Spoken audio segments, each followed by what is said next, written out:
Thanksgiving morning, I decided to show up at my daughter's place without calling ahead. The first thing I saw stopped me cold. My grandson was standing on the porch in just a thin t-shirt and shorts, his arms wrapped around himself, shaking in the 10-degree air. Inside, through the window, I caught sight of the whole clan gathered at the table, laughing over turkey and side dishes, cozy in the warmth while he froze outside. Anger boiled up in me so hard I did not think twice. I stormed up, smashed the door open with my boot. Police cruisers at the Hendersons again. Domestic problem. Reminded me of you and your troubles with the family.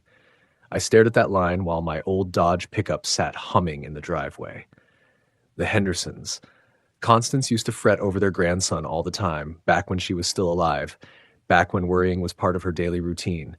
Now it was just me, left behind, carrying that sharp ache in my gut every time my mind wandered to Marlene's marriage. The dashboard clock told me it was 2:45 in the afternoon. Time to get moving. I eased into reverse and rolled back out onto Whitmore Street. Snow had been falling for about an hour, heavy flakes that stuck to the road and made every mile dangerous. The radio crackled with warning reports as I guided the truck onto Interstate 64 heading south toward Charleston. I left it on the same classic rock station Constance and I used to love. Deep Purple was pounding out a tune, the weight of it sitting right with my mood. On the seat beside me sat two gift bags. One held a brand new baseball glove for Silas, real leather, pricier than I could honestly afford, but worth it for him. The other bag carried a stack of comic books, the same superhero stories he had been hooked on since he was 12 years old. He was 17 now, probably figured he had outgrown them. But I remembered being 17. Truth is, you are never too old to need a hero. Constance always used to remind me, family is all we really have. She would say it whenever she caught me grumbling about long holiday drives. She had been right back then, and she was still right, even if her words lived only in memory, now. Since losing her 6 months ago, every gathering felt fragile, like it could break at any second. The wipers scraped back and forth, fighting against the building snow. Other drivers crawled along with their hazard lights flashing like nervous fireflies. I kept both hands locked on the wheel, holding steady at 35 miles an hour. No sense rushing. Better to be late than land upside down in a ditch. Highway signs ticked off the distance to Charleston. I reached for my phone and tried Marlene's house. Thought maybe I could soften the surprise by letting them know I was on the way. It rang 5 times, then switched to voicemail. Odd. On Thanksgiving afternoon, there was usually someone near the phone. Through the curtain of snow, I spotted the glow of a gas station. Bright lights cut across the gray sky like a beacon. I pulled in, filled up the tank, and went inside for a hot coffee and a bag of the peppermints Silas liked. The clerk, a young guy with red eyes from lack of sleep, shook his head at the storm as he rang me up. "Roads are going bad fast," he muttered. "Where are you headed?" "Charleston." "Family dinner." He frowned. "Drive careful. I have already seen 3 wrecks today." Back in the truck, I checked the time again. 3:20. Normally it was a 45-minute run, but with the weather it would be closer to an hour. I pictured Silas at that moment, maybe lending his mother a hand in the kitchen or sitting with Garrett watching football. The kid had grown like a weed since the summer when we went fishing at Lake Champlain. He had caught his first bass that day, smiling so wide you would think he had just struck gold. That was when I had noticed the bruise on his arm. When I asked about it, he mumbled something about falling off his bike. But the mark was too clean, too shaped like a hand. I should have pressed him, should have asked more questions. Constance would have known how to handle it. The snowfall thickened as I steered toward Exit 12, heading into Marlene's neighborhood. Neat rows of 2-story homes lined the streets, most with pumpkins still on the porches and wreaths hanging from the doors. Some families had already strung Christmas lights, their colors flickering faintly through the white curtain. I turned into Pinehurst subdivision, creeping past houses where I imagined folks were gathered around tables, passing dishes and telling stories. Warm, golden light spilled through the windows, painting bright squares across snow-covered lawns. This day was supposed to bring us together, a day of mending. Constance would have wanted that. Marlene's street came into view, and her house stood at the end, a blue two-story with white shutters. Garrett's pickup sat in the drive alongside her car. Smoke curled from the chimney and holiday garlands wrapped around the porch rail. It all looked picture perfect, calm and peaceful. I slowed the truck, already picturing their faces when they saw me. Maybe Silas would come running, throw his arms around me like he used to when he was small. Maybe this Thanksgiving could mark the start of repairing the cracks in our family, just like Constance always hoped. I eased the truck into the driveway behind Garrett's, listening to the engine tick as it cooled. Through the curtain of falling snow, I noticed the porch lit up with strings of holiday lights, faint music slipping through the walls. It looked like something straight out of an Andrew Wyeth painting. Warm, cheerful, welcoming. Then my eyes landed on him. Silas was sitting on the front steps, arms locked tight around his knees, head bowed. He wore no jacket, no hat, only a thin shirt with long sleeves and a pair of jeans already dusted white. His shoulders trembled, and I could tell it wasn't just the cold working on him. "Good Lord," I muttered, throwing open the truck door. The wind hit me like a whip, stinging my skin with shards of ice. By the time I reached him, I could see the blue around his lips, the way his hands pressed hard against his sides as if trying to hold on to the last bit of warmth. "Silas!" I called, nearly slipping on the frozen drive as I rushed forward. "What on earth are you doing out here?" He lifted his head, and the look in his eyes nearly broke me. His face was pale, cheeks raw from the cold, and relief flashed across his features when he saw me. "Grandpa?" His teeth were knocking so hard it came out barely more than a whisper. I can't." I didn't let him finish. I stripped off my heavy winter coat and draped it across his shoulders, pulling it tight around him. His body was icy to the touch, trembling like a leaf in a storm. "What do you mean you can't? Can't what?" I steadied him as I pulled him to his feet. His knees gave out almost instantly. "How long have you been sitting here?" "I am not allowed." His voice cracked as he pulled my coat closer. "I am not allowed to go inside." The words hit harder than any punch. Behind us, through the glowing windows, came bursts of laughter and the muffled sound of a television. They were celebrating inside, all warm and fed, while my grandson was left outside like trash in the snow. "Not allowed?" My voice snapped sharper than I meant. "This is your home." He flinched at my tone, and I forced myself to breathe, to soften. The boy didn't need more shouting. "Please," he whispered, eyes darting to the door. "Do not make it worse for me. If Garrett hears—" I looked from the warm lights and festive decorations back to the boy standing in front of me, shivering and colorless, dressed for spring in the middle of a frozen November. "How long, Silas?" I kept my voice low, steady. "How long have you been out here?" He would not meet my gaze. Since this morning." "This morning?" I glanced at my watch. 3:30. My stomach turned. "Son, it's below freezing. You could have lost your fingers, your toes." I cut myself off before piling more fear on top of him. I tried the front door. Locked. Of course it was. They had shut him out on Thanksgiving Day and left him to freeze while they feasted. "Come on," I said, steering him toward my truck. "We need to get you warm." Even as I helped him climb inside, my mind was turning over the pieces. The way he flinched when I raised my voice. The bruise I had seen on his arm that summer at Lake Champlain. The way he carried himself. Careful, quiet, like a boy who had learned to make himself invisible. This wasn't a one-time mistake. This was a pattern. I set him in the passenger seat, cranked the heater all the way up, and pulled out a blanket from the emergency kit. His hands were too stiff to hold anything, so I took them in mine, rubbing life back into his fingers. "Talk to me, son," I said evenly, fighting to keep the anger out of my voice. "Tell me what happened this morning." He stared at his numb hands, voice barely audible. "I was helping Mom with the turkey. She asked me to keep an eye on it while she showered. I forgot to switch off the timer when I pulled it out to baste." I frowned. "That's it? You forgot a timer?" He nodded, ashamed. "The top got a little too dark, not ruined, just burnt in spots. Garrett saw it. He said I ruined Thanksgiving, that guests would think Mom couldn't cook, that I was a shame to the family." My jaw locked tight as he pulled the blanket closer around him. Then he said I had to think about my actions, that I couldn't come back in until I learned some responsibility. "And your mother?" My words came out harder than I intended. Silas shifted his eyes away. She tried to speak up at first, but Garrett told her to keep out of it, said it was between him and me. She didn't say anything after that. I checked my watch again, 3:45. Silas, what time did this start? About 11. 4.5 hours.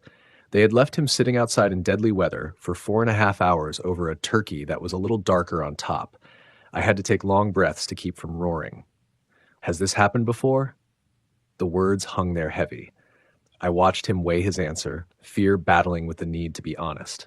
Finally, he whispered, "Sometimes, when I mess up." Last month, he made me stay in the garage the whole night because I forgot to take the trash cans to the curb. Another time, he locked me down in the basement for 2 straight days after I accidentally knocked over one of his beer bottles. Hearing Silas say this felt like taking blows to the stomach. I looked at that boy, bright, gentle, the kind of kid who would never hurt a soul, and I noticed again the way he carried himself, always cautious, as if he had learned that taking up too much space could be dangerous. "Does your mother know all of this?" I asked. "She says Garrett is just trying to teach me discipline," Silas said, his voice breaking. "That I need to be more responsible. Maybe she's right, maybe I really am just..." "Don't." I cut him off, turning in the seat so I could face him square. "Do not blame yourself. What that man is doing to you isn't discipline, it's abuse. And I am telling you right now, it stops today." Silas's eyes widened with panic. "No, Grandpa, please. If you stir things up, he'll only take it out on me. He always does." Through the windshield, the house still looked warm and cheerful. Decorations glowing, music drifting out, voices laughing inside. My daughter was serving Thanksgiving dinner, entertaining guests, while her husband's stepson froze outside in the snow, too scared to ask for a shred of kindness. "Listen to me," I said, gripping his hands again. "You are 17 years old. You do not have to live this way anymore. I am not going to stand by and let it continue." "But where would I go?" His voice trembled. "I don't have money. I can't pay for college without..." "You are coming with me. Tonight." My voice hardened with the decision as it left my mouth. "We will figure out the rest later." I saw the war in his expression. Hope on one side, because maybe, just maybe, someone was finally standing up for him. Fear on the other, because he had been taught not to believe things could ever truly change. "He will not let me leave," Silas whispered. "He will call the police, say I stole something, or accuse you of kidnapping." I looked at the house again, the porch lights glowing through the storm. Something inside me went cold and sharp, like steel being forged. Constance had always been the peacekeeper, the one who smoothed rough edges with patience. But Constance was gone now, and patience hadn't kept Silas out of the cold for 4.5 hours. "Let me handle Garrett," I said, pushing the door open. "Right now we are going inside for your things." Snow crunched under my boots as I stepped out. Behind me, Silas scrambled after, still wrapped in my coat. The front door was locked, but I wasn't planning on knocking. My hands trembled, not from the cold, but from the kind of anger that builds over years and finally bursts like a freight train. "Why didn't you tell me it was this bad?" I asked, looking closer at his face. In the dim porch light, I noticed faint bruises along his jawline, half hidden under windburn and red skin. "I tried to hint," he whispered, clutching the coat tighter. "But you always talk to Mom, and she..." The memory hit me like a slap. A month back, Silas had called while I was fixing dinner. His voice had been so small. "Grandpa, Garrett says I cannot eat dinner with them anymore. Says I have to earn my place back at the table." I had laughed it off then, chalked it up to teenage dramatics. I even called Marlene the next day, and she brushed it aside like it was nothing. "Dad, you are overreacting," she told me. "It is just normal discipline. Silas blew everything out of proportion. You know how teenagers are." Another memory surfaced. Over the summer, Silas had phoned sounding tired and beaten down.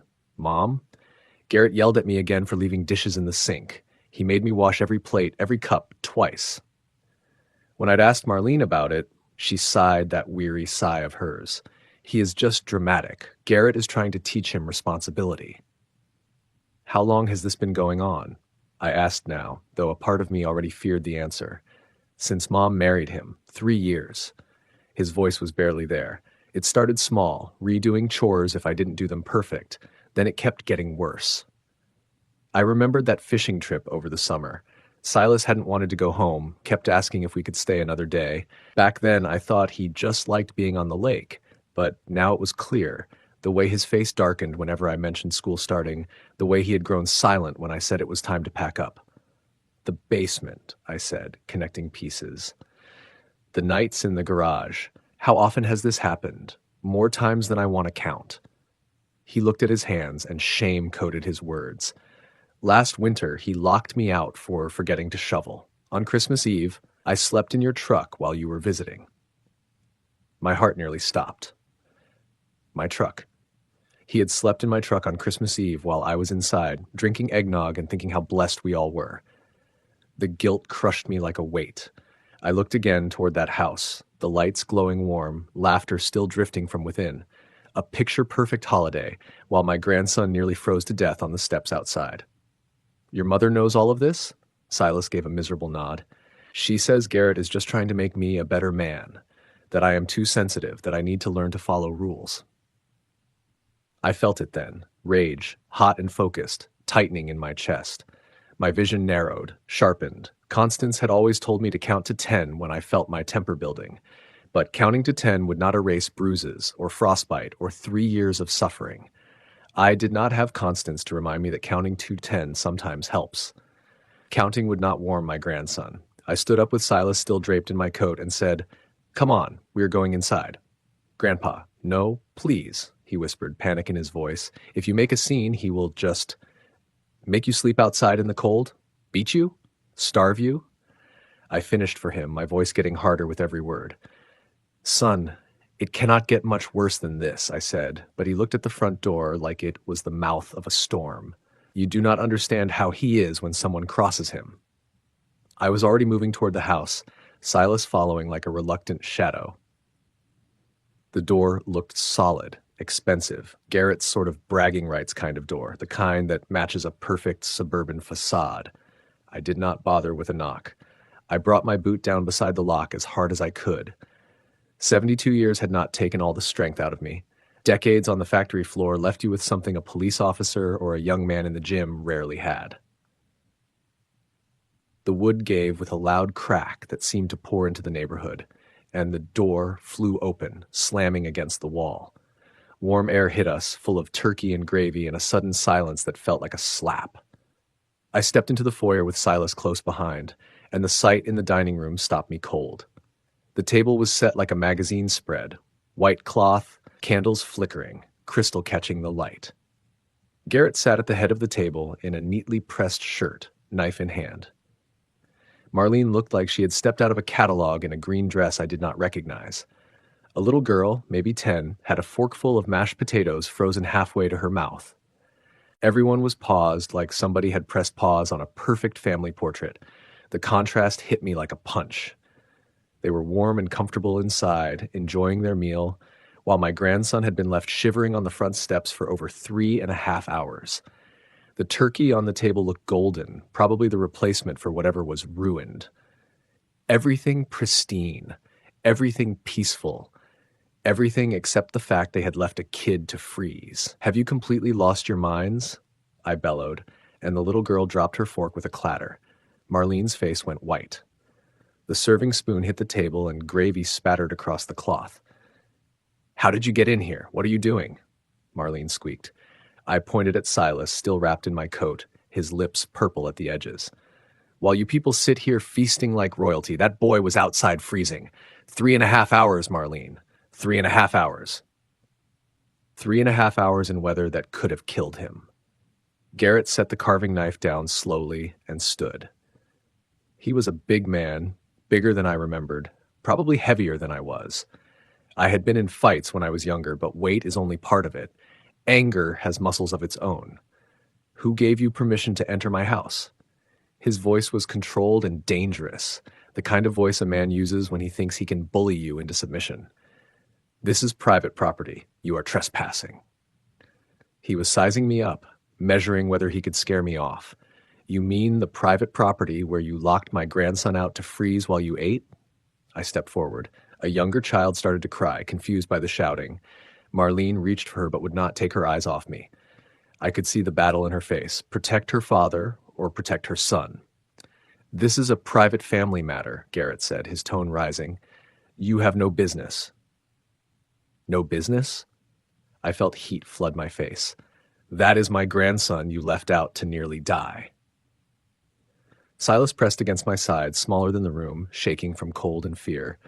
For the first time, I could remember someone else was standing up to Garrett in his own house, and you could feel the room tense, waiting for the blow. Somewhere, that soft holiday music kept playing about gratitude and family togetherness. The irony would have been funny if I had not been so angry. Look at him, I told Garrett, pointing straight at Silas. Really look at what you did. Garrett crossed his arms and lifted his chin like a man who had already decided he was righteous. The boy ruined our holiday, he said. He needed to learn responsibility and consequences. A lesson? I almost laughed, but it felt like bile in my throat. You nearly froze a child to death over a turkey that was a little darker on top. He is 17. Not a child, Garrett snapped. This is my house and my rules. I am trying to teach him discipline, something his mother apparently failed to do in his first 16 years. Marlene flinched at that and said nothing, sitting there in her green dress like she was watching a match instead of defending her son. Discipline? I stepped so close I could see the grease on Garrett's plate and the wine stain at the corner of his mouth. That is called abuse. You are lucky I do not call the police right now. Garrett laughed, a cold little sound. He forgot to turn off a timer and burned a $30 turkey. I sent him outside to think about his actions. That's not abuse, that's parenting. For 3.5 hours? In 10-degree weather? I shot back. He's being dramatic, like always, Garrett muttered, waving his hand like brushing off a fly. Look at him. He's fine. A little cold never hurt anyone. I glanced at Silas, still wrapped in my coat, lips blue, body trembling. Fine? This man thought hypothermia was fine. Dad, please, Marlene finally spoke, voice shaky. Don't ruin our holiday. We can talk later, as a family. Ruin your holiday? I turned to her. Your son froze outside while you feasted, and you're worried about me ruining things? She stared at her plate. Garrett was just trying to teach responsibility. Boys need firm guidance. Firm guidance? My voice cracked. Marlene, when you dented my truck at 17, did I lock you out in a blizzard? When you failed math, did I make you sleep in the garage? That's different, she whispered. How? I pressed. Garrett stepped forward, face red. Because this is my house, and Silas isn't my blood. I can discipline him how I choose. There it was. Silas wasn't his son, so he wasn't worth protecting. Just a burden to control. You've got 30 seconds, I said, voice low.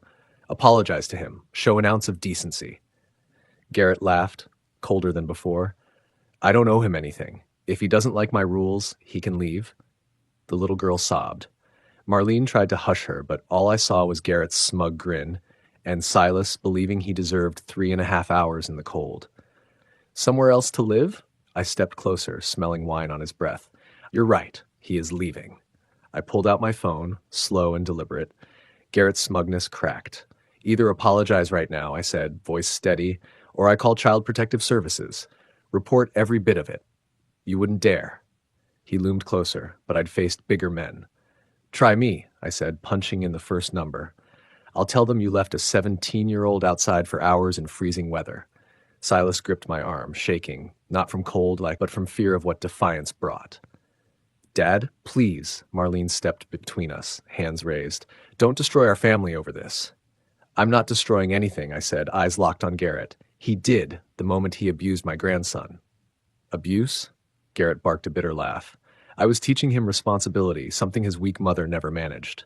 Marlene flinched but stayed silent. Get out of my house, old man, Garrett roared. Silas is mine to deal with. Yours? I looked around the perfect dining room, then at Silas's bruised face. You call this responsibility? Locking a boy out to freeze? He's not a boy, he's 17, Garrett snapped. In my house, adults who break rules face adult consequences. Forgetting timers, being careless, embarrassing us. He ruined our holiday. Our guests even left because of him. I glanced at the empty chairs. Guests had eaten here while Silas sat outside in the snow, and none had spoken up. Not one. Grandpa, let's just go, Silas whispered. Please, I don't want more problems. That defeated voice broke something inside me. This boy thought he was the problem for wanting basic decency.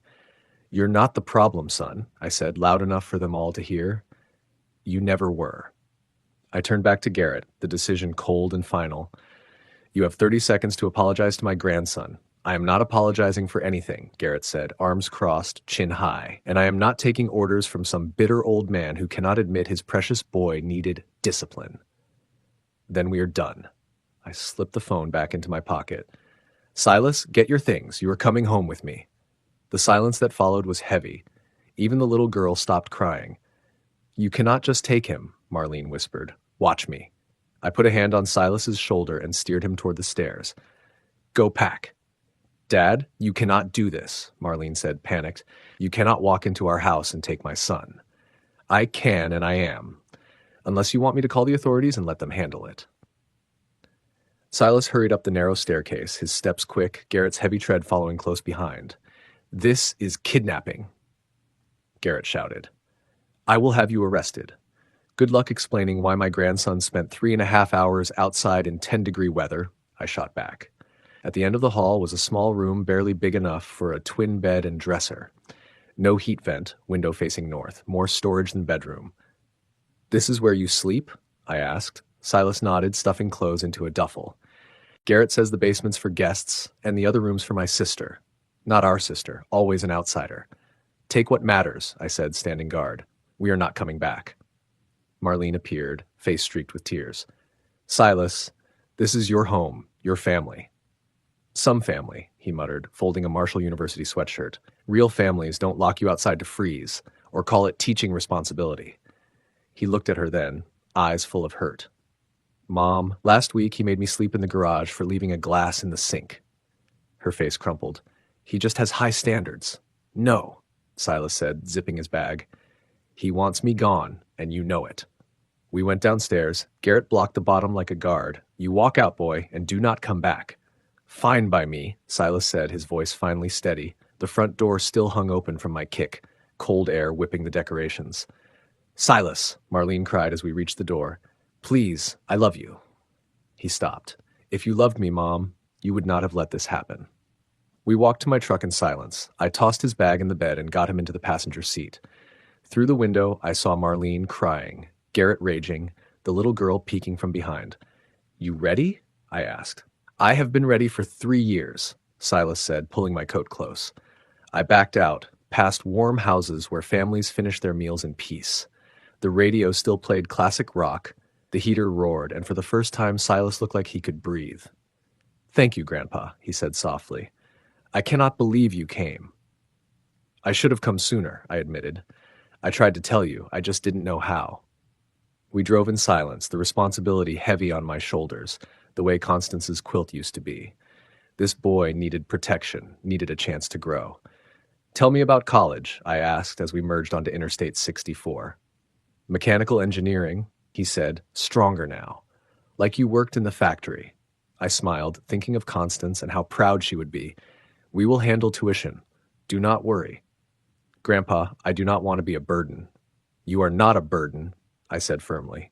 You are family, and family takes care of each other. My driveway felt smaller than usual with both trucks squeezed in, but the house glowed like a beacon. I had left the porch light on out of habit, and now I was grateful for it, cutting through the winter dark. Home sweet home, I said, helping Silas carry his bag to the door. The key turned easily, and warm air rolled out, smelling of coffee and Constance's lavender sachets. It was only a modest ranch with worn furniture and tired carpet, but it was paid for, and it was ours. You remember where the guest room is? I asked, switching on lights. Yeah, down the hall next to your room, Silas said, looking around with relief. It's so warm in here. Thermostat stays at 74, I told him. Your grandmother always said life's too short to be cold in your own house. I showed him the guest room, simple but comfortable. A double bed with one of Constance's quilts, a dresser, a reading chair. Family photos lined the walls, including several of Silas. Seeing him there again felt right for the first time since Constance died. I'll get some dinner going, I said. Nothing fancy, chicken and vegetables. Can I help? He asked, eager to be useful. You can, but you don't have to. This is your home now, not a job. We worked side by side in the kitchen, the day's tension slowly leaving his shoulders. I thawed chicken while he washed vegetables, moving around each other with the easy rhythm of family. Tell me what's been happening, I said as I seasoned the meat.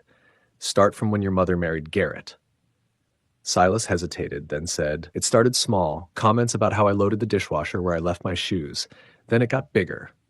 How much bigger? He controls everything. When I eat, shower, use the phone. His voice shrank. He made Mom choose between him and me. She chose him. I gripped the counter. What do you mean? Last Christmas when you visited, remember how I was quiet? Garrett told me I couldn't speak unless spoken to. Mom didn't stop him. The memory hit me like a punch. I had joked to Constance later that Silas was just being moody. Why won't your mother stand up to him? She's scared, he said, chopping carrots. If she leaves, she loses the house. She can't afford us alone. I slid the chicken into the oven and built a fire in the living room to calm my thoughts. Come sit, I said when it was crackling. Tell me the good things. School, friends. We settled into the chairs by the fire. For the first time all day, Silas smiled. I made Dean's list. My friend Caleb's teaching me guitar. Your grandmother always wanted to learn guitar, I said, pointing to a framed photo of her at 20 with an acoustic. She called music the language of the soul. I remember her saying that, Silas murmured, studying the photo. I miss her, he added. Me too, son. We talked until the chicken was done, sharing memories and planning his spring semester. The house felt alive again with conversation and laughter. Over dinner, I looked at my grandson and saw hope instead of fear. We'll call the college tomorrow, I said. Make sure your aid is set and maybe get you a part-time job if you want one. Grandpa, you don't have to. Yes, I do, I said. That's what family's for. The phone rang just as we finished dessert, leftover pie from the freezer. Silas tensed instantly. I saw the caller ID and felt my jaw tighten. Marlene, the peaceful crackle of the fire was broken by 3 sharp knocks on the door. Not the gentle tap of a neighbor, but the pounding of someone demanding entry. Silas nearly dropped his mug. Grandpa? Stay behind me, I said, setting my cup down and moving toward the door. The knocking grew louder, mixed with multiple voices on the porch. I flicked on the porch light and checked the peephole. 2 uniformed officers stood on my doorstep, and right behind them, like wolves waiting for their turn, were Garrett and Marlene. Mr. Callahan, the lead officer called out. Police, we need to speak with you. I drew a deep breath and opened the door, standing square to block their view of Silas. Evening, officers. What can I do for you? Garrett jumped forward, finger pointed like a weapon. This man kidnapped my stepson. He broke into my house and dragged the boy away. The older officer, a man with lined eyes that had seen too many nights like this, held up his hand. Sir, let us get the story straight. Mr. Callahan, is there a young man named Silas Palmer here? Yes, I said evenly. My grandson is here. He kidnapped him. Garrett's voice was loud enough to wake the street. Broke down our door like a criminal and forced Silas out of the house. Is the young man here voluntarily? The second officer asked, pulling a notepad from his pocket. Before I could answer, Silas came to stand beside me, still wrapped in the blanket from my couch. His voice shook, but his words were steady. I want to stay with my grandpa. Garrett's face went crimson. See? He's been filling the boy's head with lies, turning him against his family. What lies? I shot back. The truth that you left him outside in 10-degree weather for 3.5 hours? The truth that you've been abusing him for 3 years? Abuse? Garrett barked a laugh, brittle and hollow. I was teaching responsibility. He ruined Thanksgiving dinner and needed to learn consequences. The lead officer's expression was the weary mask of a man who'd broken up more family wars than he cared to count. Mr. Callahan, we're going to need everyone inside so we can go over this properly. I stepped back, letting the officers enter. Garrett barreled in right after, Marlene trailing behind him, eyes fixed on the floor. She looked smaller than I remembered, like the weight of her choices had finally crushed her. All right, the officer said, notebook open. Sir, you're saying this man kidnapped your stepson? Absolutely, Garrett said with his practiced air of authority. I came home to a broken door and found Silas gone. Neighbors told me an older man forced him into a truck. Forcing him? I nearly laughed. Officer, I rescued my grandson from abuse. He's always hated my marriage to Marlene, Garrett cut in, shaking his head with a sad performance. He's been looking for an excuse to cause trouble. The officer turned to Silas, who stood so close to me I could feel him trembling. Son, did this man force you to leave with him? No, sir. Silas's voice was quiet but certain. He saved me. Saved you from what? The officer asked. Silas glanced at Garrett, then back at the officer. From freezing to death on the porch. The second officer stopped writing. Explain that. I burned the turkey this morning, Silas said. Garrett made me sit outside to think about it. I was out there more than 3.5 hours. It was 10 degrees. He's exaggerating, Garrett snapped. It was maybe an hour and he had warm clothes. An hour? I stepped forward, anger tight in my throat. Officer, when I arrived at 3:30, he was in a thin shirt and jeans. He'd been there since 11. The first officer's eyes narrowed as he turned back to Garrett. Sir, did you make the boy sit outside as punishment? Briefly, Garrett said, his confidence faltering, but he's blowing it out of proportion. In freezing weather? For several hours. Garrett shifted, grasping for ground. Teenagers need discipline. His mother and I agreed. Mom didn't agree. Silas cut in, stronger now. She just didn't stop you. Every gaze turned toward Marlene. She hovered by the door, hands knotted together, looking like she wanted to disappear. Ma'am, the officer prompted, we need your account. Marlene looked at Garrett, then at Silas. She shook as if standing on a cliff's edge, one word away from falling. Mrs. Palmer, the officer said gently, please tell us what happened today. Garrett leaned closer to her, shoulders squared, eyes issuing their silent threat. Tell them, honey, he murmured. Tell them how your father poisoned Silas against us. Sir, the officer said firmly, step back. Let her speak for herself. Marlene's voice barely rose above a whisper. Silas did burn the turkey, and Garrett was upset. She swallowed hard. He said Silas needed to learn responsibility by sitting outside, in the cold. Her eyes flicked toward her husband, then away. Since around 11. Until when? The officer asked. Until my father arrived, Marlene whispered, her voice shrinking. Around 3:30. The officer did the math quickly. Over 3.5 hours, in 10-degree weather. She's exaggerating, Garrett snapped. He could have come inside any time if he'd apologized and shown some remorse. No, he couldn't, Marlene said suddenly, and the room froze. You locked the door. You told me not to let him in, no matter what. The silence after her words was heavy enough to choke on. Garrett's face turned white, then flushed red, then white again. Marlene, he hissed, his voice razor-sharp. What are you doing? I'm telling the truth. She turned her tearful eyes toward Silas. For once in 3 years, I'm telling the truth. The officer leaned forward. Mrs. Palmer, has this kind of punishment happened before? Yes, the word burst out of her like it had been trapped for years. He's made Silas sleep in the garage, in the basement. He's locked him out overnight. Her voice grew steadier with each admission. He controls when Silas can eat, when he can shower, even when he can speak at the table. Marlene, shut up. Garrett's mask cracked wide open. You don't know what you're doing. You'll destroy everything we've built. What we've built? She turned on him, her voice suddenly sharp with fury. All we've built is fear and misery. Look at my son. Look at what you've done to him. I saw Silas's face change right there. 3 years of guilt and self-blame began to lift as he realized someone else finally saw the truth. The first officer stepped forward. Sir, turn around and put your hands behind your back.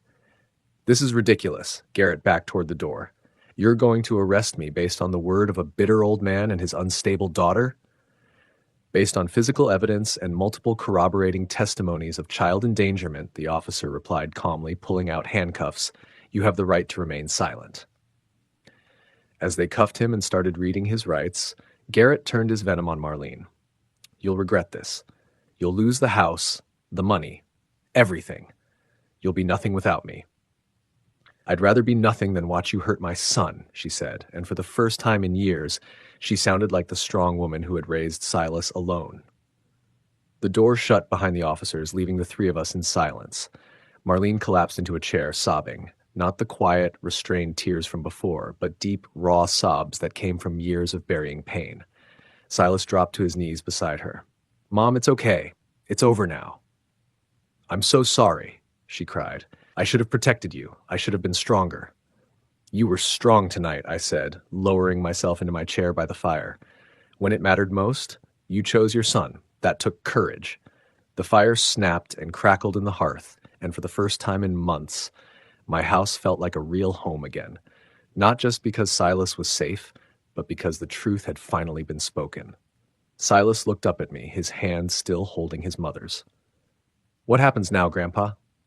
"Now," I said simply, "we heal. We take our time and we heal." 5 months later, sunlight poured through the kitchen window as Marlene flipped pancakes on the griddle and Silas sat at the table reading his acceptance letter from West Virginia State's engineering program. "Full scholarship," he said for the 10th time that week, still shaking his head in disbelief.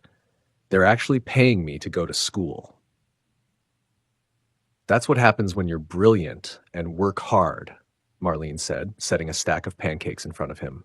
She looked different now, stronger, more sure of herself. The part-time job at the library had given her independence, and the divorce settlement had given her enough to start fresh.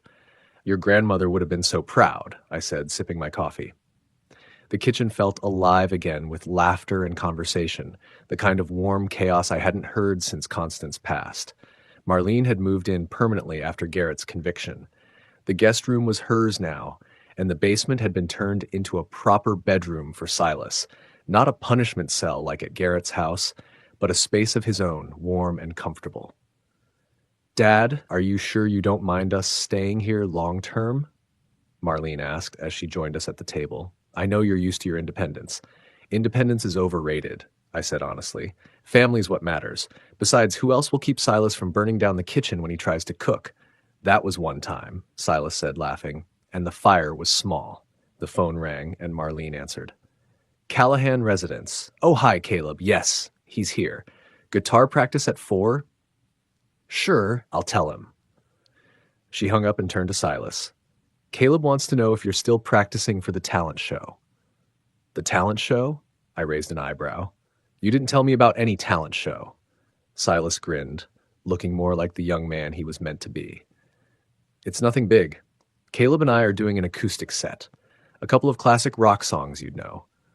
I'll be in the front row," I promised.